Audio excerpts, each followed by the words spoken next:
All right, we're going to go ahead and call the meeting to order. Let's have a word of prayer and we'll get started. Lord, we do thank you for this day. Thank you for the responsibility you've given us to come in here and make good laws for our citizens in the great state of Georgia.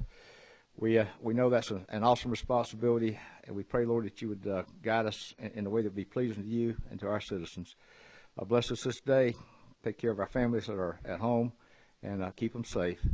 Go with us now. In your name we pray. Amen. All right, we'd planned on having some subcommittee hearings and then move directly into full committee, but Representative Dixon, subcommittee chair, has a bill to present, so I'm going to hear while he's presenting his bill. So at this time, members of the committee, we will call 1051, but the sign-up sheet is over here. If anybody's here. All right, Mr. Chairman, we will call you. You're on. 1051 by substitute, right, sir? 1051 by substitute. The LC number is 362522S. All right. And I want to make sure everybody talks in the microphone today. I've watched a couple of committee meetings where we see. They're not going to have to go through that process again and again and again. So that's what the bill does. If there are any questions on the language of it, I'd be glad to answer them. Questions from the committee? Number 16. Yes, ma'am. Thank you, Mr. Chairman. Just for point of clarification. Yes. For once the citizenship verification is done one time, subsequently, will they continue to have to produce a valid driver's license each year? No. Once they have renewed their professional license or gotten the initial professional license with a secure driver's license, from then on, it'll just be a simple renewal process. All right. Anyone else from the committee? Secretary of State's office, do y'all have any comments on this? Have you seen the sub through y'all's office, sir? Yes, sir, Mr. Chairman. We did see it back and forth with the attorney, and like to commend her on a very quick, good job, and the chairman working with us, so we're fine. You're fine with it, okay. Yes, what about DDS? Do we have anybody here from the Department of Driver Services that has a feel? I take it, I guess we talked with them too, Chairman, and they were. We have talked with them. We're going to have some more communications with them just to make sure that there's everything is in these last changes. But every indication is that this will be working for them. Okay. Mr. Harper, you had another comment? We met with Les, and that's our understanding. Okay. And Mr. Taylor, you have a question, sir? No, sir. It's the perfect time. I'd like to make a motion, though. This would be the time, sir. Move do pass. All right. Got to move do pass. We have a second. All in any other questions? All in favor of that, we'll say an aye. Aye. All right, that's carried. All right, Mr. Chairman, I'm going to let you do the.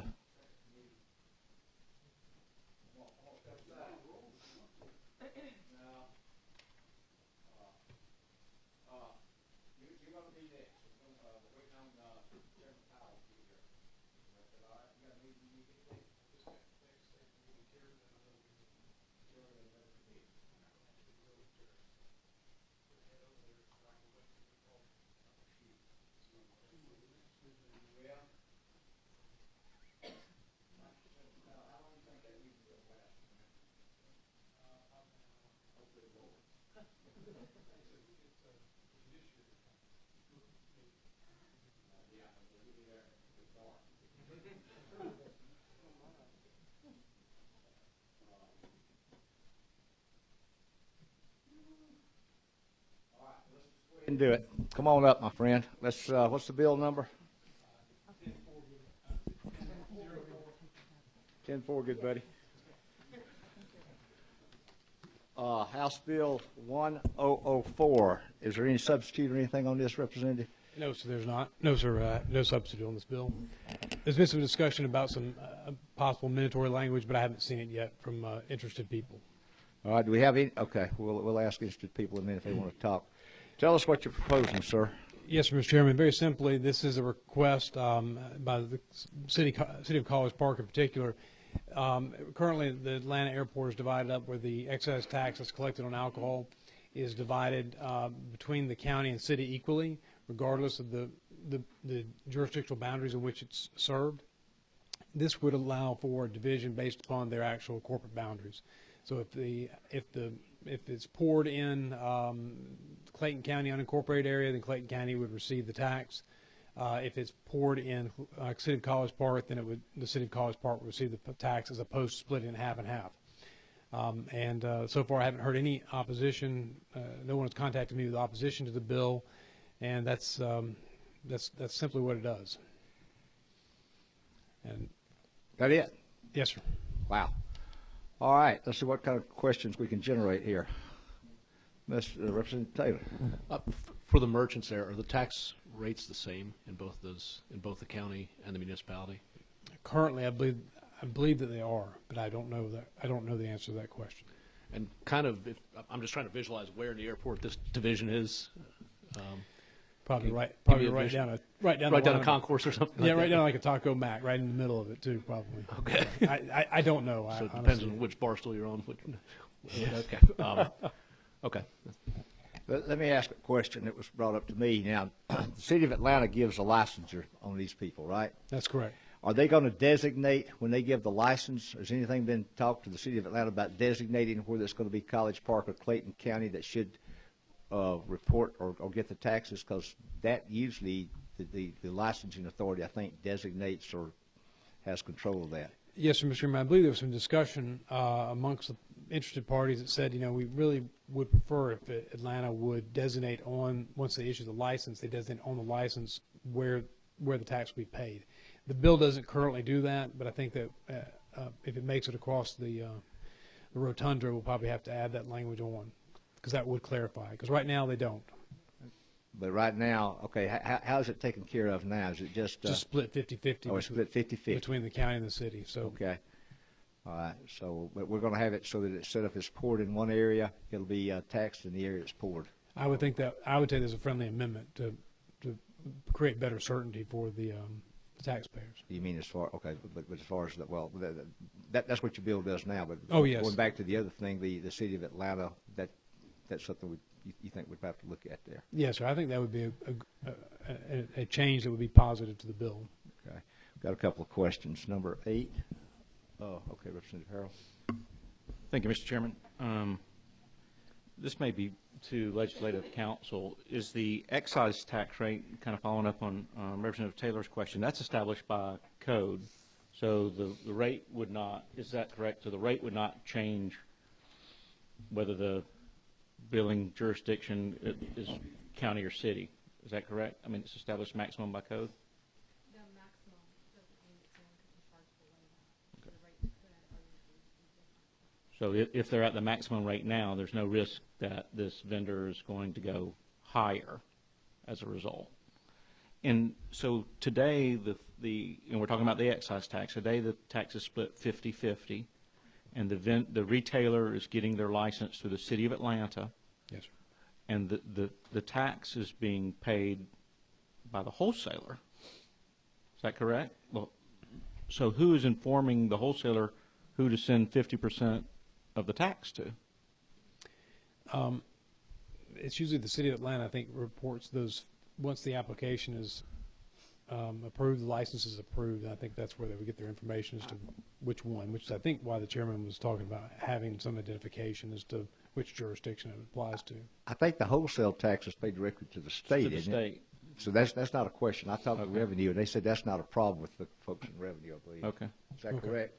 Y'all are good. I mean, the wholesale didn't apply to you. This is just the local excise tax. Okay. Local tax. So, but that local tax is today split 50-50. That's correct. Between the Clayton County and the City of College. So somehow that the direction of that money is being designated today somehow, right? I mean, obviously somebody's. The total sum is the way I understand it, the total sum is collected and then paid out to half of what's collected is paid to Clayton and half is paid to College Park. Okay. And I think there is some what I was told by the city attorney for College Park was that part of the problem they were having was that there was no way to actually guarantee that they were receiving all the money, the revenues, because it's split, but they're not in a sense controlling and able to really audit that amount. So there was some uncertainty there, and this would, provide a clear demarcation as to who's paying, and then you can audit to check. Thank you.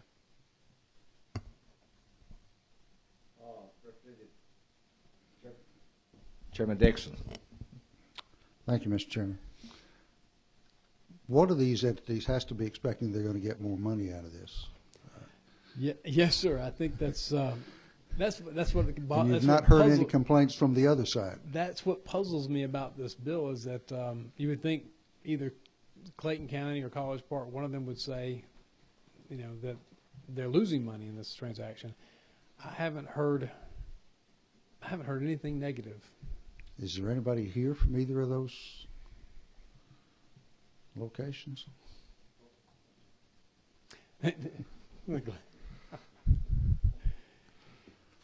There are some folks that are from Clayton County here, but I don't know if they want to speak on this bill. No one signed up, it appears, to speak on the bill.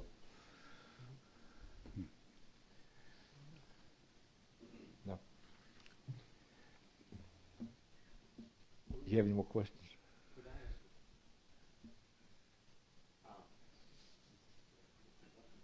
You're good. You're on. Is this affecting just Atlanta, or is this going to be effective over the state? Well, it is a general law, so it would be effective across the state, but it would only pertain to those airports which are owned or operated, or both by a county or city. So, and I think Ms. Jean Marie had asked that very question of me before, and the intention is really for it to be the primary focus of the origination for the bill came out of the Hartsville-Jackson Airport. Its applicability to any other airports, I don't know what other airports it would apply to, but certainly as a general law, it would affect them. So if they're splitting the tax as well, it would require division of the tax based upon jurisdiction. Seems to me as if it's adding a lot of extra work to accomplish it. Well, I think that I wouldn't say a lot of extra work, but I do think it does require some more work on the parts of the two entities, the county or the city, to track the payments. But I think that's part of the problem, is that they're not able to do that clearly now because they're dividing it. So one can say, well, we gave half to Clayton County. Okay, well, you don't know half until you know the whole. So you can't audit unless you actually know what the whole is. And that's why you don't know if you're really truly getting half of the money or not. Why would not knowing the whole 50% be any different than knowing the whole 47%, 53%? And that's what they want to know, is that College Park wants to know its whole and get all of its amount versus sharing that amount with Clayton County, and someone saying, well, we paid Clayton but we didn't pay you, but that's But you still collected all of the taxes, it still is the whole. And then you take the whole and split it in two. Right. But you're only like College Park receives half. It's supposed to receive half. Okay. But you got to know how much totally was collected in order to receive the half. Twice that much. Assuming that's correct, though, and that's the How point. would you assume any other figure would be the whole? Because sometimes people don't pay all their taxes, and they blame it. Oh, well, we paid it. That was the whole amount. Do you think, let me ask a question, John, if you don't mind. Do you think if we get the city of Atlanta to designate, this is going back to the licensure, if they put on, this is going to have to be for renewals and new folks going forward. I suppose they have to renew their license every year or so. Yes. Because at the renewal, then we'd have to have the city of Atlanta designate whether they're in College Park, Clayton County. And on new licensing, designate where it's College Park, Clayton County. I'm supposing through that mechanism, they would know whether they're supposed to get the taxes from this particular organization or pub or whatever it is down there. But we seem to me like we've got to put that in here to specify that the city of Atlanta is going to have to designate. And I think that would be helpful to for that division process. But my understanding is that there's an auditing problem on their end. So to the extent that they're not collecting all their revenue. I mean, I don't know why they think that, but this is what I've been told, and they wanted to have a clear delineation that the revenue that's collected in College Park, all of it goes to College Park. The revenue that's collected in unincorporated Clayton County all of it goes to Clayton County, as opposed to splitting it 50-50. Any more questions, John? No. Okay. Well, we've generated more now. I probably generated more. Brett, you have more questions, Representative Harrell? Yes, sir. Following up on Mr. Deffensbach's question, it did generate another. Briscoe Field in Gwinnett County, operated by Gwinnett County, includes part of the airport inside the city limits of Lawrenceville. City limits of Lawrenceville issues building permits and licenses for certain structures that are on that property that are inside the city limits, and Gwinnett County does the others. I know there's at least one, maybe more, facilities on that property that pour. So, not knowing which side of that imaginary line that particular licensee sits right now, what you're saying is if he happens to sit on the Lawrenceville side of the line, then 100% of the alcohol tax will go to the city of Lawrenceville. And if he happens to sit on the unincorporated Gwinnett County side of that line, then 100% of this alcohol tax goes to Gwinnett County. Under this legislation, yes, sir. Today, presumably, it's split 50-50. Yes, sir. Okay. That's the way the current law is written. Chairman Dixon. But we've not identified which airports this might apply to.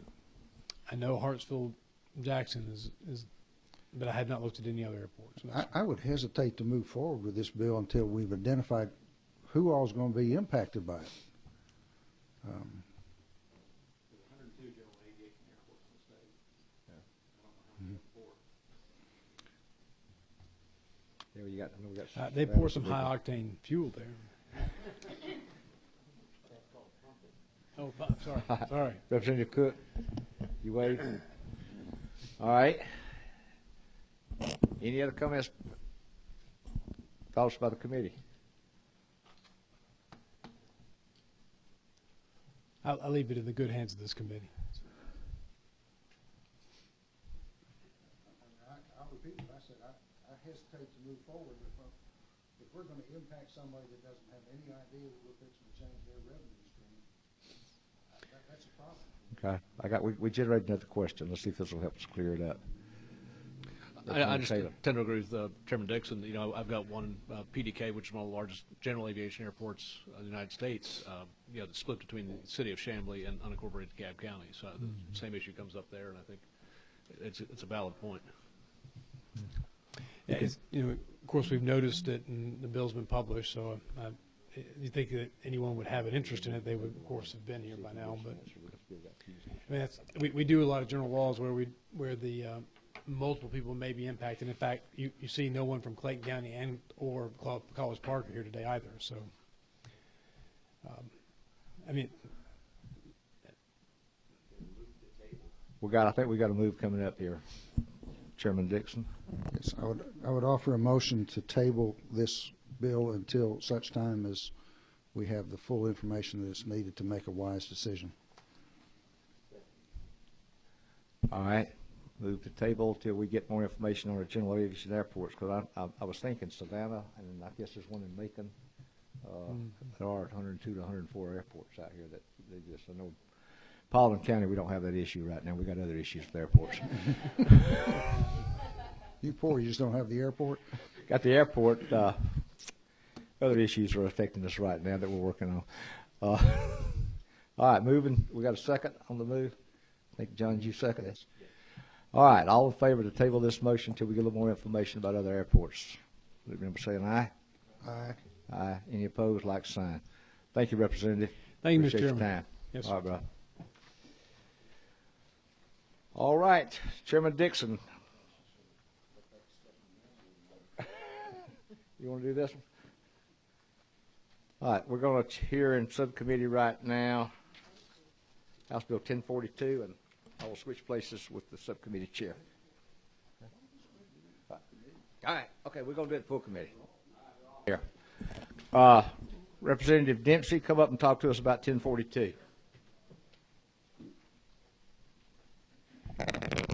Thank you, Mr. Chairman and members of the committee. I bring to you today House Bill 1042, and Shaw Marie and I have worked on this for a while. So we tried to get it out sooner, but it's here today, and it may need a little more work, but I'm going to tell you a little bit about it, and then we'll go from there and see what we can do. It came as a request from the Georgia Auctioneers Association, which is a membership nonprofit entity of auctioneers. Basically, most are in the real estate business as well. You don't have to have a real estate license to be an auctioneer, but many do carry both of those.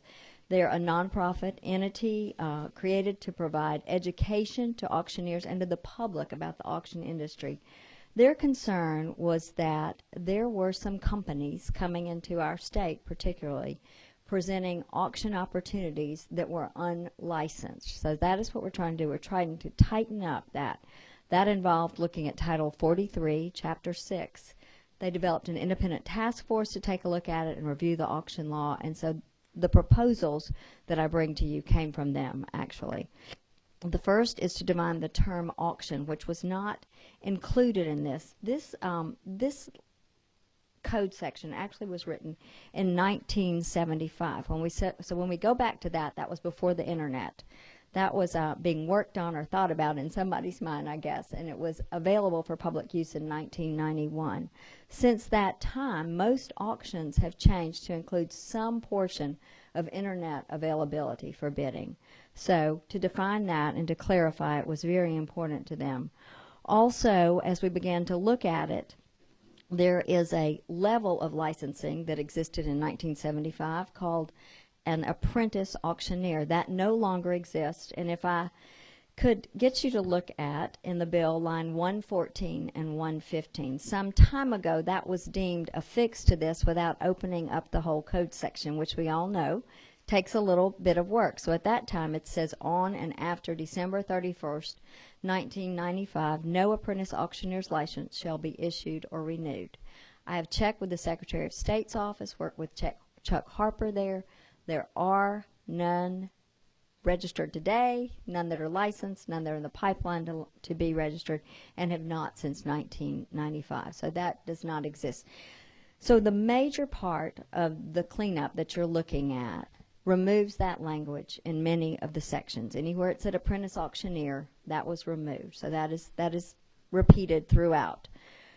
The other is to look at the definition of an auction, which did not exist in this at that time. As I said, today it's come to our attention, and started on Friday, but also today, that the realtors have a little bit of concern about the limiting of this, that they might have to have an auctioneer's license to sell real estate. That's certainly not the intent of this. So I do have the president of the Georgia Auctioneers Association to speak to y'all briefly, just to tell you a little bit about what their board of directors is seeking, and then I hope that we can find a way after this hearing to also move forward with the realtors and find language which would work to clarify that definition. So, I'm sorry, I had my mic off. Mr. Is it Grover Dempsey? Gaines Dempsey. I'm sorry, Mr. Dempsey. Come on up. Mr. Chairman, members of the committee, thank you all for having me here today and let me speak to you. I'm a third-generation member of Dempsey Auction Company and the current president of the Georgia Auctioneers Association. The auction law was written the year before I was born, and a lot's happened since then with no addressing that. Almost all auctions now have an online component, and over the past few years it came to our attention that there were companies actually advertising that if you had an auction online, it was not covered by our licensing law, and therefore you could have an auction without a license. And our experience in the auction business has been that is a red flag for people coming in and being here shortly, making a mess, and then leaving without any repercussions, and the auctioneers that are left here and the public that gets burned have the consequences. So our auction law, when it was written in 1975, did not even define an auction, because an auction was just one thing. It was an auctioneer standing on the courthouse steps or under a tent and having an auction. But since then, there are many auctions that there is no tent, there's no live component, it's all online. But it still is a activity that where consumers can be spending many dollars and have the potential to be burned, and we just wanted to clean up our law and have some reflection of that in our law. And our intent is not to in any way impact the realtor's ability to sell real estate without having an auction license. We don't want anybody to advertise that they're having an auction and say you can have an auction without being a licensed auctioneer. Okay, so you're just looking to find a workable definition of what an auction actually means, because it's never been defined somewhere. That is correct. In the past. I got to ask you, I know you're in the family. Yes. And the relationship is? She's my mother. Okay, that's great. Thank you for coming today, sir. Thank you. And appreciate your ascension to the director. Let's see, what's your director of the Georgia Auctioneers Association? Very good, sir. Thank you. Oh, I'm sorry. You have a question, sir. I'm sorry. Come on back up. We have a hardcore question there for you here. Chairman Dixon. Well, part of me wants to ask you to go ahead and talk to us like an auctioneer, but I'm the fourth string auctioneer at Dempsey Auction Company. how would you differentiate a real estate transaction where a real estate agent is accepting bids from 3 or 4 people on a piece of property? How would you differentiate him from an auctioneer? Our intent is when someone says they're having an auction. A private realtor having a sale where he is taking offers from different potential bidders or buyers is very different from a private realtor saying, I'm going to sell this house and I'm going to do it in an auction format. Come place your bids at my auction. It's basically using the term auction. And where this came to our attention was a large firm that represents a bunch of realtors saying that you can have an auction. Not saying you can sell real estate using our new real estate format, that you can have an auction on our website and you don't have to have a license. And we thought that was just circumventing our whole license.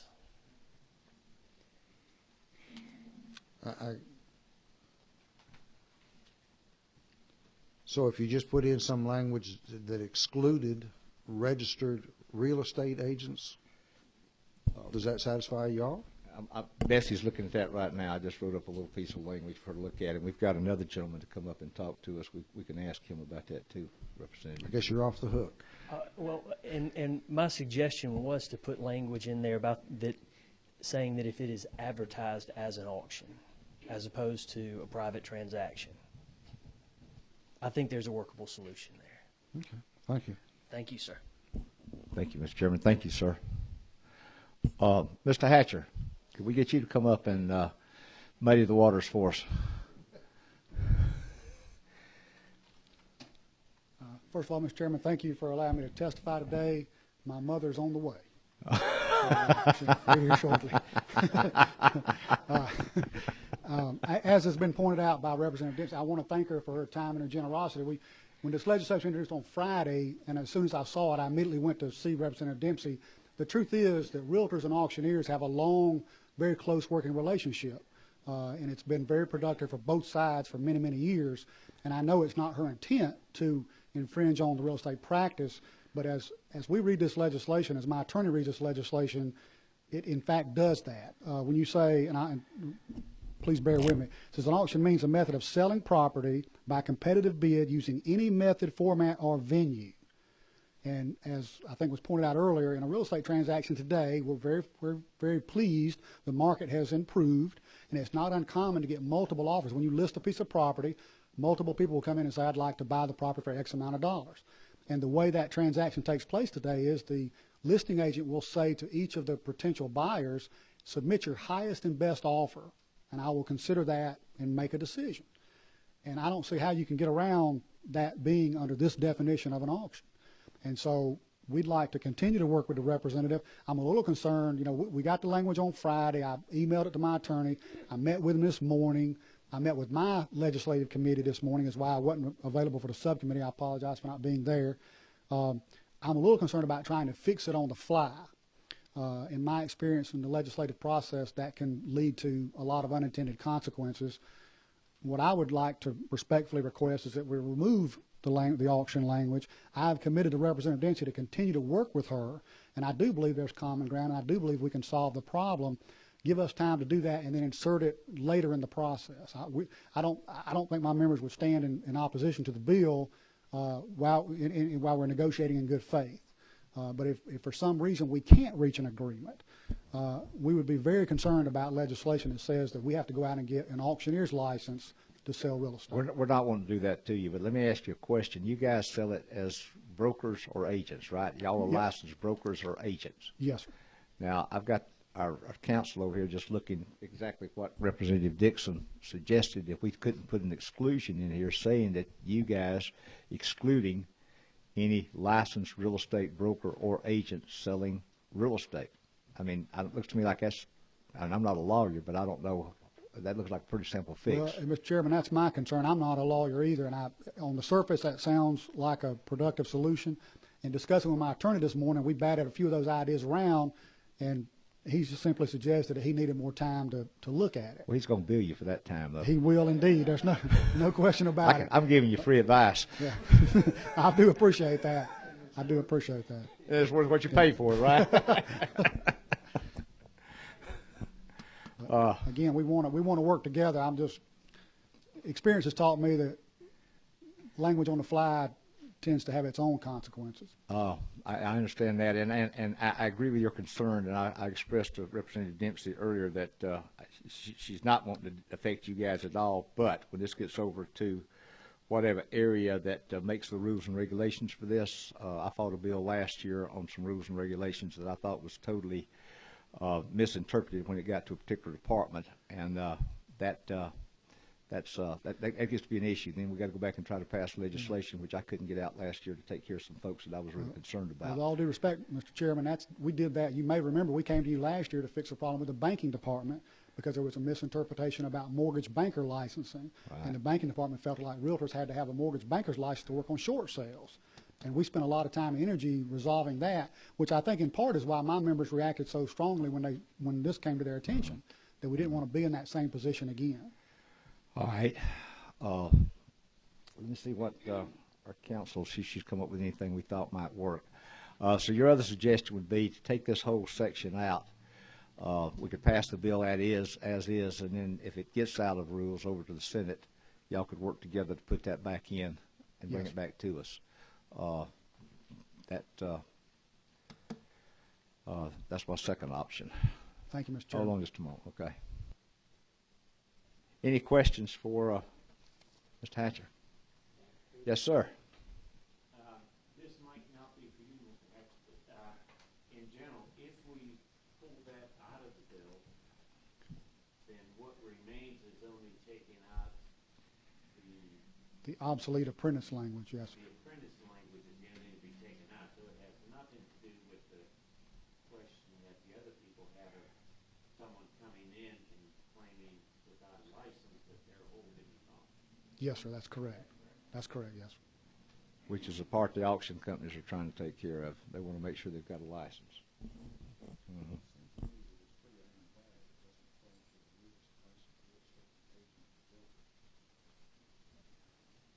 But isn't that what why they're having this? Because outside realtors with license, No, Auctioneers. not auctioneers, but realtors. just individuals.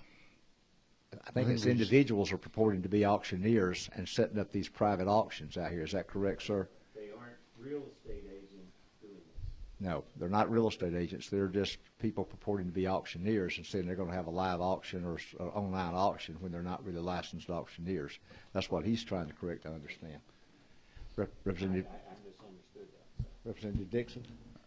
Well, I'm still waiting on Sean Marie, but it just seems to me that when if in Section 2 there it includes language that says this shall in no way apply or this does not apply or whatever language she comes up with it to licensed real estate agents or brokers, that's as good as taking it out. It takes it out for you. I appreciate that, Mr. Chairman. And I understand your position. Yes, I appreciate the effort. Again, we're a little uncomfortable until we have a chance to really digest. And bear in mind, this legislation was introduced on Friday. This is Monday. We just hadn't had a lot of time to absorb it.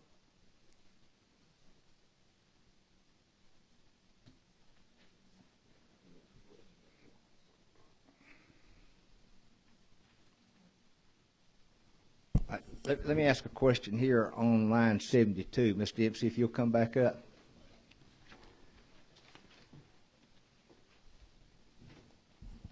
On line 72 through 76 or so, I think. Page 3. And if you need to get Son up here to help you with that, that'd be fine. 72. Line 72. It shall be unlawful for any licensed auctioneer to act in such capacity. Okay, well, it's unlawful for any, okay, it already says here, it shall be unlawful for any licensed auctioneer to act in such capacity in the sale of real estate unless such auctioneer shall be a licensed real estate broker, associate broker, or salesperson under Chapter 40 of this title. So there, you guys are excluded from being or selling real estate unless you're already a broker, associate broker, or salesperson. So I take it you guys have a real estate licensure yourself because that's what you're involved with. So y'all have that. Right. So what we're trying to do now then is just protect the real estate brokers. Right. And if we took a licensed real estate broker, associate broker, or salesperson and say that we would exclude those people from the definition of an auctioneer. That's sort of what we were trying to get at, I think, Tom. Is that right? So that would read how, I mean, the intent of this is to be a consumer protection measure. That's the whole essence, is to define auction, because I think the question was asked that it was a group of realtors that were trying to do it. It was not realtors. It was a company coming in trying to put realtors together or anything else together to sell at auction, and that company holding the auction was not a licensed auctioneer. It was a business entity rather than a real estate or auction entity. Okay. It's kind of skipping through the channels on both ends, actually. But If one of them had a license, then it would be okay. Right, and like I said, most, I mean, from my family's perspective, I'm more familiar with that, I guess I would say. They are licensed real estate salesmen, brokers, as well as auctioneers, and they sell land legally. If someone didn't have that component, they certainly should not be able to sell land. That's what I would say. Mm-hmm. There are auto auctioneers that do not have a real estate license because they particularly sell automobiles and they don't need the real estate, or they would not have to have it.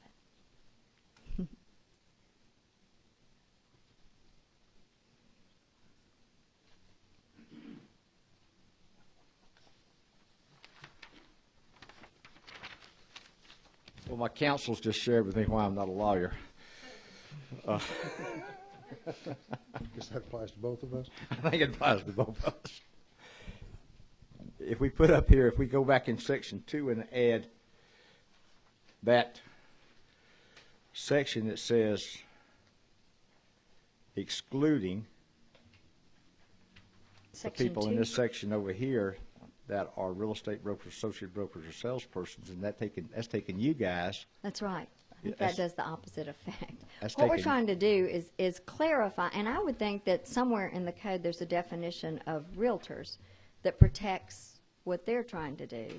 I mean, they have very similar intent, but different methodology. Would that be the best way to describe it, Keith? 4340 is the real estate license law, and it defines broker and associate broker and salesperson. All right.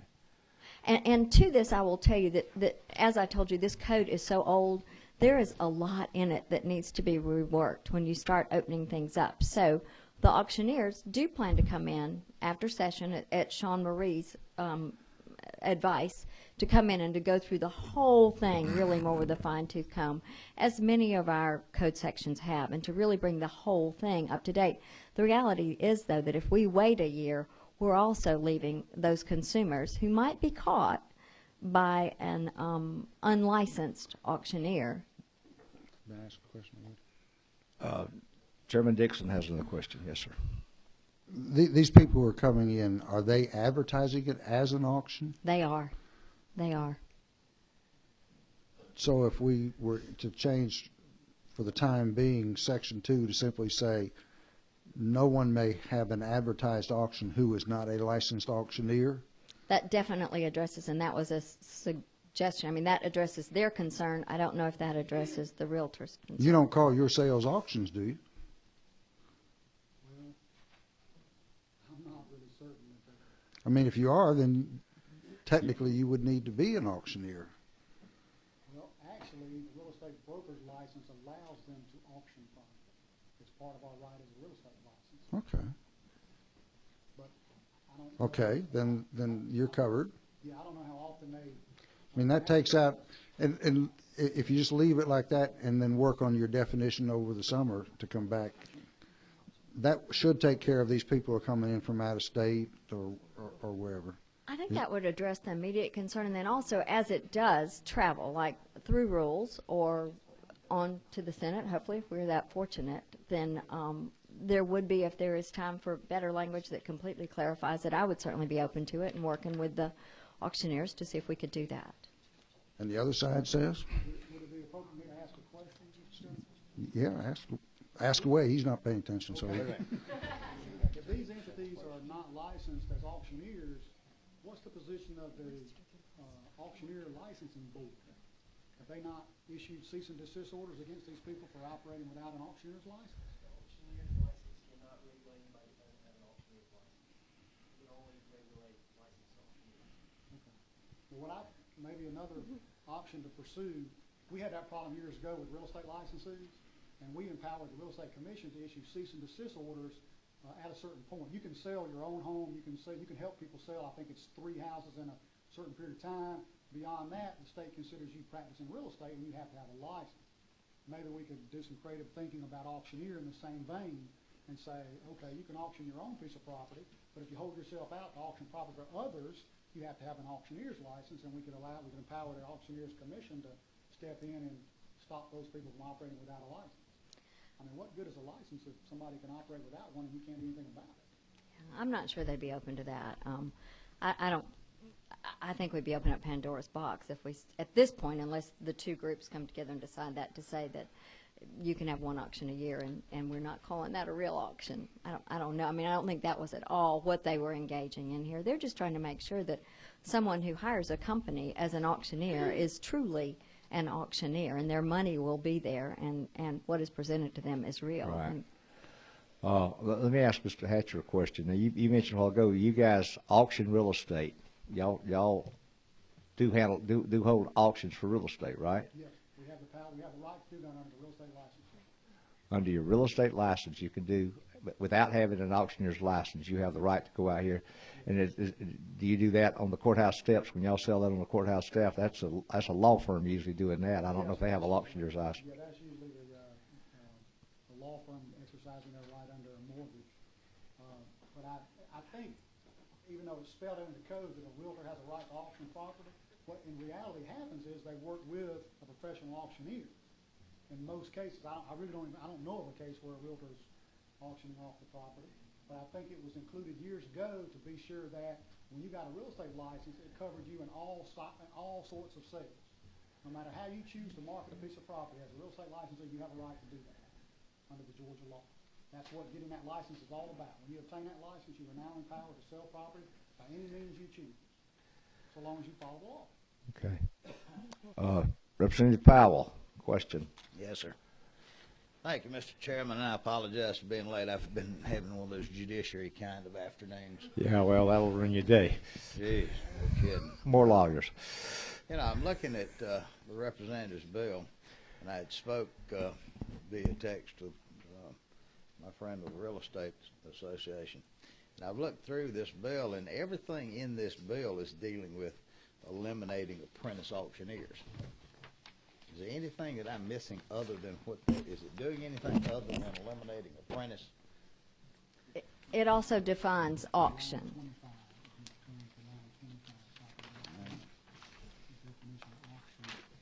Chairman Powell, before you got here, we talked about the fact that when this was written in 1975, the only method for auctioning was standing under a tent or on someone's front porch, basically, and doing an auction. The business has changed greatly, and most involve internet sales as well. So it's trying to clarify and define what an auction actually is. All right, then if I might ask, we're trying to get rid of the apprentice language, why would we strike, oh, I'm sorry, we're adding that language. And there were some places throughout too where Sean Marie worked to make sure that it's gender appropriate, that it was grammatically correct. You know, once you open it up, let's do that. But that is really apprentice auctioneer, and then defining an auction is the only change to this. And the problem we've run into, Representative, is trying to come up with a definition of an auction that will not require the real estate brokers, agents, and salespersons to have to become an auctioneer. You know, and had I known this earlier as well, I would have wanted to see the code section that said that that a real estate, a licensed real estate person can also hold an auction. Because I'm not doubting that. I'm just saying I'd want to look at the language and see those two things so we could try to do it better. Now, you've got auctioneer fine down here, what they do, and it's, I mean, that's pretty clear on it's just the description of the business itself. Right. So our hang-up is what an auction really means. That's going to be right for the auctioneers. That means the person who's conducting the sale. I think that's what the clarification is. The person conducting the sale, the person ultimately responsible at the end of the day for those funds exchanged, is a licensed auctioneer. Now, that doesn't mean that a realtor cannot partner with them. It doesn't preclude any of that, because they do that all the time. It's the mainstay of the business, actually. So it's trying to clarify that that person holding the auction that is responsible to the consumer is licensed to do that. Chairman Powell, anything else? You know, as I've looked through this, I mean, I hate to say it, but it's my belief that any of the language that deals with the real estate broker's ability to do auctions is handled under the real estate code and not this code. And by the language in here that eliminates the apprentice auctioneers, I just really and truly don't think, and I know that out of abundance of caution, those of us who are realtors, we've always been real particular. Absolutely. To look over it. But if I might ask, and I think the author would probably be in agreement, from the time it leaves here to the time it gets to rules tomorrow, that would give us time to reconfirm. And if it did, and if we've got an amendment to it, you would certainly probably wouldn't have a problem with that, would you? No, if I'm clear on what you're saying, that you feel like there's a way to make sure that the language that really starts like on line 25 that defines auction, that there might be something we could do that would make sure that it is not hurting realtors in any way. For your benefit, since we're running short and this is crossover week, move this forward. That gives us the rest of the afternoon, and at some point through the whole process.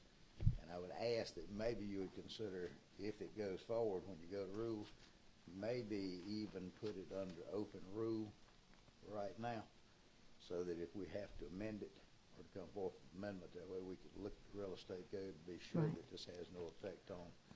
Would structured open perhaps work so that can take an amendment too, can it? But it's just not quite wide open. Well, the other option would be to strike that whole line, let you guys get it through, if you get it to the Senate, and work with the senators over there and coming up with a definition. That might give you a little bit more time. That might be scary. Well, huh? For us, it's scary not to do that. Okay, I got another question that's been generated. Let's see. Thank you, Mr. Chairman. Just a Yes, comment. Ms. Bennett. If Okay. we're talking about licensing, if you would just take a look at Section 4, line 85 and 86, it refers to an application for licensing, but doesn't state that the auctioneer must be licensed. That was just a comment, observation. I think that may be when they're trying to pursue and get a license. Is that what that's for? I believe so. That's about application. That's what it says on line 82, relating to an application by persons for a license. So that's the whole application. That'd be getting their application for a license. Representative Harrell. Okay, as I understand it, no one intends to force a licensed real estate broker or agent to become an auctioneer. So on section 3, starting on line 67, in that subparagraph A, that talks about an auctioneer must be licensed. If you're going to hold yourself out to be an auctioneer, you must be a licensed auctioneer. Subparagraph B, starting on line 72, says you won't then act as a real estate agent unless you're licensed on line 74, licensed to be a real estate broker, associate broker, or salesperson. Why can't we add a new paragraph after line 80, that's subparagraph C, that says nothing contained herein shall require a licensed real estate broker, agent, or salesperson to be a licensed auctioneer? I think that sounds good to me. Sean Marie, of course, is the expert on that. She'll have to hear that again in just a minute, but is that going to go back and mess up the other section up here where you guys, a licensed auctioneer has to be a real estate associate, real estate broker, associate broker, salesperson? I think there's some instances where a person may hold both licenses, and it's advantageous for them to do so. But what we're saying is they can also be mutually exclusive and not be required to hold both licenses. So you can be an auctioneer, as someone mentioned earlier, you can be an auctioneer that sells cars only. So there's no reason to get a real estate license, but you may still need an auctioneer license. And you may be a realtor that has real estate auctions, but you're not really a traditional auctioneer, in which case we want to make sure they don't have to be licensed as an auctioneer. But there are others that may want to hold, and I presume do hold, both licenses. You're a licensed auctioneer and a licensed realtor. Right. So what would you, okay, state your section C again, sir. And again, my disclaimer, I too am not an attorney, thank goodness. But after line 80, add a new paragraph C, inserting it there after line 80, new paragraph C that says, after the attorney's wordsmithed, something to the effect, nothing contained herein shall require a licensed real estate broker, agent, salesperson to be a licensed auctioneer, period. If they're auctioning real property, Well, I'll let the attorneys muck it up as much as you'd like, but What he's just trying to do is make sure the real estate brokers, associate brokers, and salespersons are not required to be an auctioneer. I see that too on line 65. Apprentice auctioneer is also left in there accidentally, so that would be a Scrivener's error right there. Maybe. 65. whatever the appropriate word is. That's the directory language for that code section, and so that's not actually part of the code, but it's the description given to the current code. So actually, in that instance, not to say that there's not another place for it. But that needs to be left in there, is what I'm hearing. That one does. Okay. That's not part of the code. A, B, and C is where we're. Okay. Yep. Sean Marie worked so hard on this, really. She was great to work with. So Mr. we're trying to Hatcher, what figure you're out thinking on language that that? would exclude. It's obviously a step in the right direction, and I appreciate the committee's generosity with your time. If that's the will of the body, I'll take it back to my people and see what we can do with it. I very much appreciate Mr. Hill's attempt to resolve the problem. It's just a difficult problem. Because we put a definition up there with auction. It seems like we're striking the auctioneer's ability to do their own business, the original way we talked about it. Representative Powell, you're a licensed real estate agent. What do you think about that? Anybody else got a comment on Representative Harrell's suggestion we add a section C down there, trying to help the representative get this bill through if possible, so we wouldn't have to come back for another meeting. That's some language like, as Representative Harold said under C, that nothing in there shall prevent a licensed real estate broker to prohibit them from the practice of auctioning real estate or under the scope of their practice. Well, that kind of opens up, and that makes them a licensed auctioneer without going through the licensing process. Only in the scope of their practice of real estate. without going through the auctioneer's licensing process and being fully vetted and studying it and taking the test and all of those things. I think we're changing up the licensing then. If we just put in here that we're not going to require them to become a licensed auctioneer, is sort of what Representative Harrell's getting at. Is that right, Representative Harrell? Yes, sir. And again, just as before, I think you've still got an opportunity before rules, an opportunity when it crosses to the Senate to vet it with your legal counsel and the members of the real estate board. So, you know, if my suggestion doesn't work, we've got time to still modify that further. If some unknown error becomes aware to everyone, and what my simple mind came up with, you can fix it before the Senate. And here's what I'm amenable to, is we have rules tomorrow for Wednesday, right? Yeah. And then we'll have rules.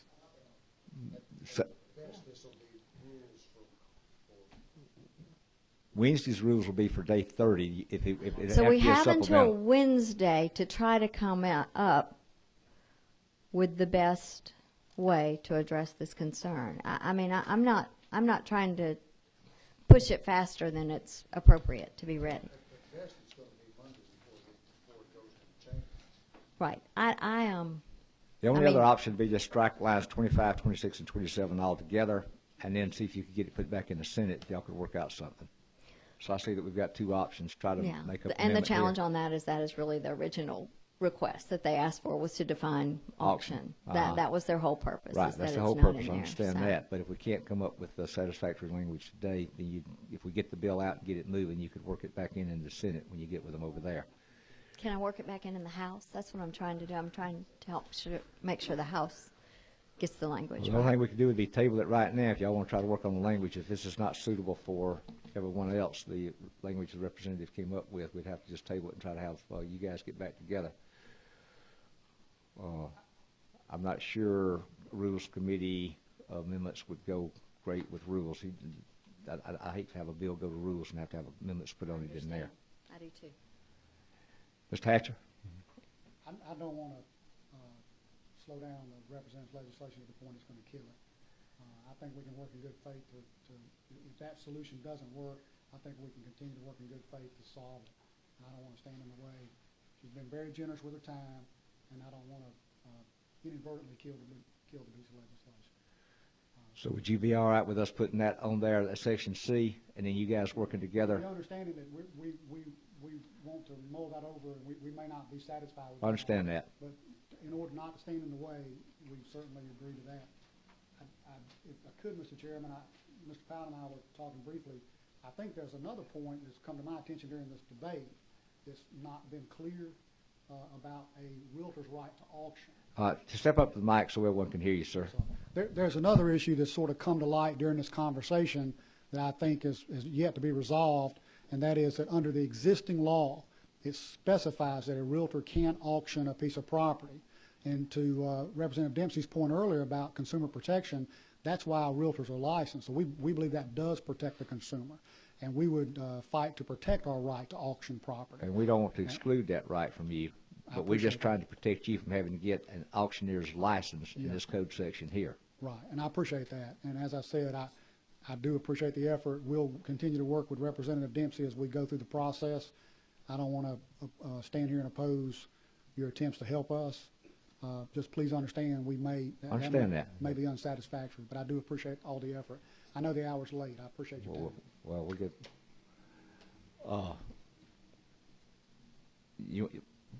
Representative Harrell, present your latest your amendment one more time, and we'll see if that can get. Would you like that in the form of a motion to amend the bill? Yeah. I would move to amend House Bill 1042, LC 362503, by inserting a new paragraph C after the end of line 80. And that paragraph C will read, "Nothing contained herein shall require a licensed real estate broker, agent, or salesperson to be a licensed auctioneer," period. Well, since we've got on line 74, real estate broker, associate broker, or salesperson, do you think we need to go with that language there? Yes, sir, that's exactly what I meant to say. Okay. All right. Okay, we got a second. Questions on the amendment? Let's go back to our legal eagle here.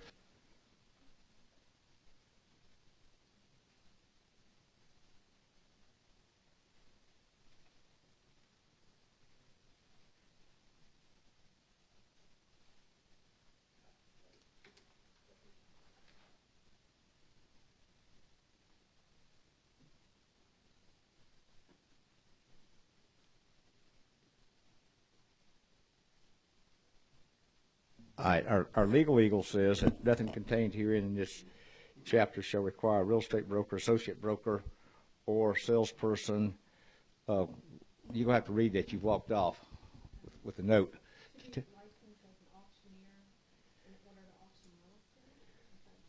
Well, I don't think we want to put auction real estate in here. That's a different code section. I just think what we need to put in here, that's a different code section. If they're able to auction real estate, all we want to say is they don't have to be licensed. They don't have to have an auctioneer. We're not going to require a real estate broker, associate broker, or salesperson to get or have an auctioneer's license. What if they're auctioning dolls? For the sale of property, just that, for the sale of real estate. So they're auctioning off dolls. I don't care if they auction. It's not real estate, right? So they would be required to get an auctioneer. Good God. In other cases, what we've done is tied it with section 4340. Their rights under 4340, which is real estate license. Okay, so if we put in here, nothing contained herein shall require a real estate broker, associate broker, or salesperson nothing contained herein shall require these three groups to be required to have an auctioneer's license for the sale of real estate. Or you could approach it from the standpoint, nothing contained here shall infringe on a person's right to exercise under 4340. You basically speak to their code section and say this doesn't infringe on their powers under 4340. Based on the scope of their practice. Okay. Representative Harrell, does that work for you? So we're going to their scope of practice. Bessie, how's that work for you? I mean, Sean. Could I have leeway to work with the two of them to get the exact language and then within this purview? Yeah, why don't we table this and look at that link? Can we do this? We got meetings in the morning. I don't know who we can meet to go back over this. I'd like to get this out right. If we do it a quick meeting tomorrow afternoon, we might be able to do just a quick meeting in the anteroom tomorrow to look at this bill. That's been done a lot. Let y'all massage this language over. I got people blinking here at me. Representative Taylor? Appropriate time, I'd like to make a motion. Okay. Representative Harrell, you got anything else? No, sir. What's your motion, Chairman? Move to table this. Move to table. All right, that takes precedent on anything right now. Do we have a second?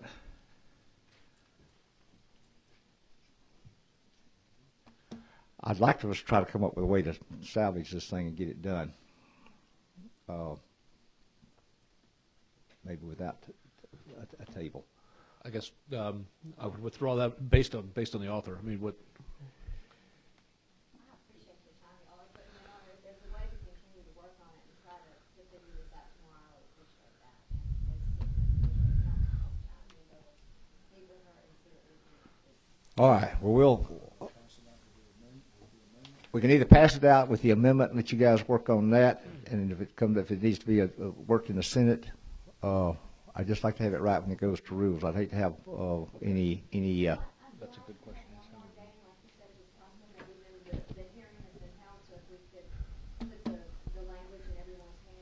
Okay. I'd be glad to withdraw my motion. To Well, table. let's go ahead and move your motion. Let's hear your motion again, sir.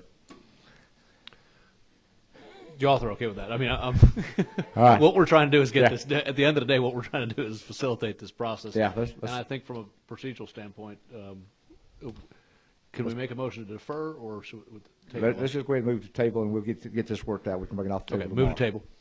All right. Got a second?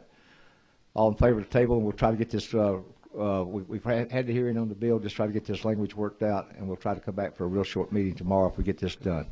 Is there any discussion? Got to move and second to table.